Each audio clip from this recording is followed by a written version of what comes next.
Eu talvez fiz a primeira análise da inteligência de Cristo sobre os ângulos da psiquiatria, psicologia, a psicopedagogia e a sociologia.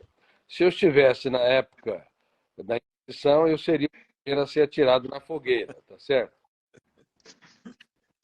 Ousadia, escrever sobre a mente dele, um homem, um mero mortal, escrever de maneira detalhada, como eu fiz. Escrevi 720 páginas, mas escrevi com muita ousadia, disciplina, consciência crítica, mas também com muito respeito, porque sabia, como um construtor de conhecimento sobre o próprio pensamento, que o Homo sapiens, mesmo Einstein, Freud, Piaget, Vygotsky, Kant, falando sobre os filósofos, Kant, Hegel, Spinoza, Agostinho, todos eles usaram o pensamento pronto para produzir suas teorias, mas eles não estudaram como é que se constrói o pensamento. E se você estudar como é que se constrói o pensamento, você vai se tornar uma pessoa mais humilde que existe, porque você vai entender que você não entende como o entendimento é produzido, porque tudo ocorre em milésimos de segundo e milhares de janelas com milhões de opções são abertas para resgatarmos um verbo que utilizamos numa simples cadeia de pensamento. Ninguém sabe como faz. Se você estudar o ecossistema intelectual, você vai ficar perplexo, porque há essa facilidade que nós temos de construir pensamentos e se fazer entendido, mas quando você entra no filigrana do processo, você vai perceber que o fenômeno escapa completamente à consciência crítica do eu.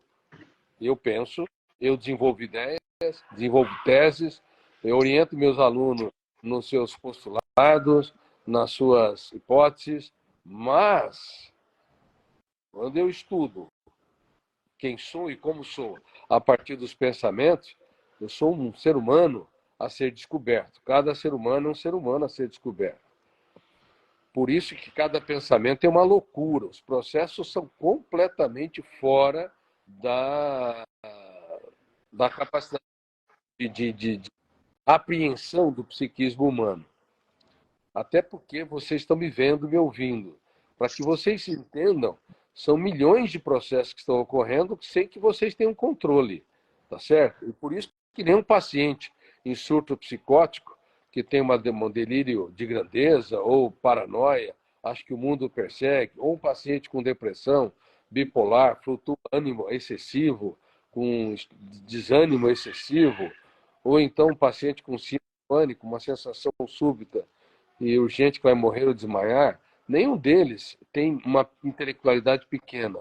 Cada ser humano é único e irrepetível, independente da fragmentação emocional e intelectual. Há um mundo a ser descoberto. E, infelizmente, os psiquiatras também não estudam essa última fronteira da ciência e também a psicologia está muito atrasada.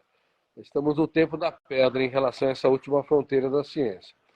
Por isso que a consciência crítica, o que é consciência em primeiro lugar? O que é consciência?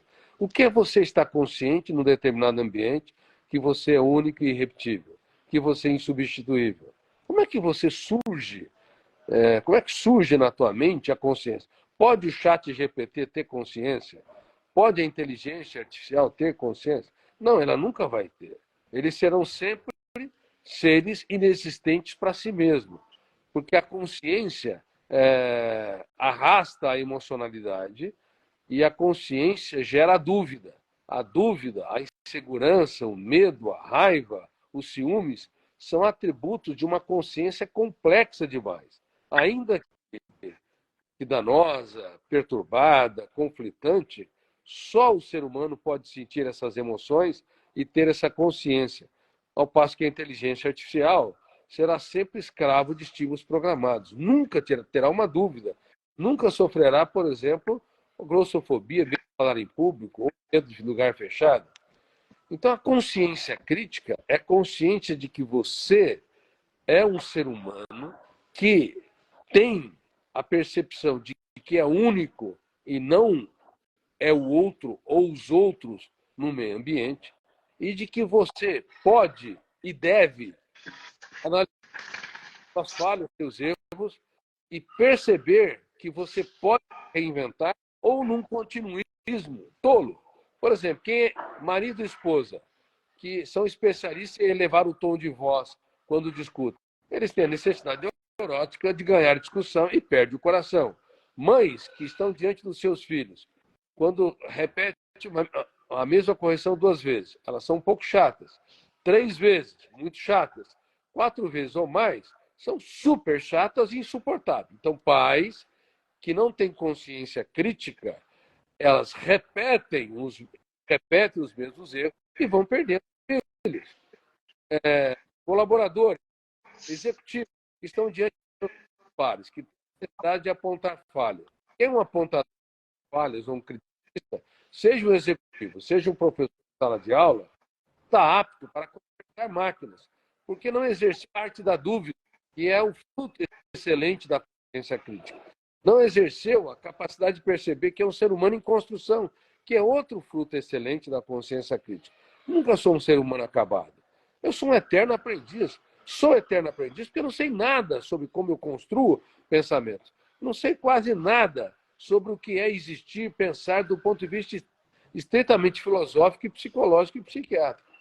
Mas as pessoas que são apontadoras de falhas, elas estão aptas, reitero, a conviver com e máquinas, mas nunca vão formar brilhantes.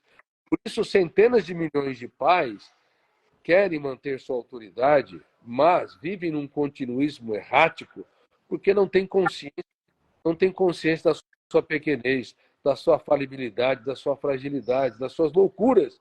Por isso, até do ponto de vista psiquiátrico, essa mulher foi pega em flagrante adultério, uma situação grave em que Jesus se envolveu.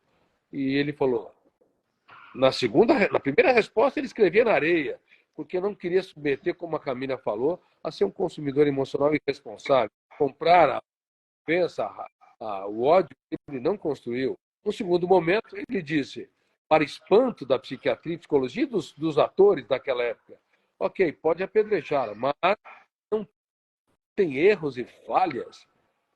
Atire a primeira pedra, mapeie primeiro as suas loucuras. Tenham consciência crítica de que vocês são seres humanos profundamente frágeis, inseguros e infantis. Aí aqueles homens, a primeira vez na história que linchadores saíram do estado de ódio e de raiva para ter consciência crítica. Mas ele usou uma técnica poderosa de gestão da emoção. Não a inteligência emocional, porque a emoção é burra. Desinteligente não tem autoconsciência. A emoção não tem consciência crítica. Quem tem consciência crítica é o eu. Esse conceito de inteligência emocional tem que ser reciclado no mundo. O eu é que deve desenvolver a consciência de que eu tenho falhas, erros, eu sou frágil e eu preciso me colocar no lugar do outro para perceber as mazelas e as dores do outro, para poder julgá-lo de maneira mais consciente e crítica.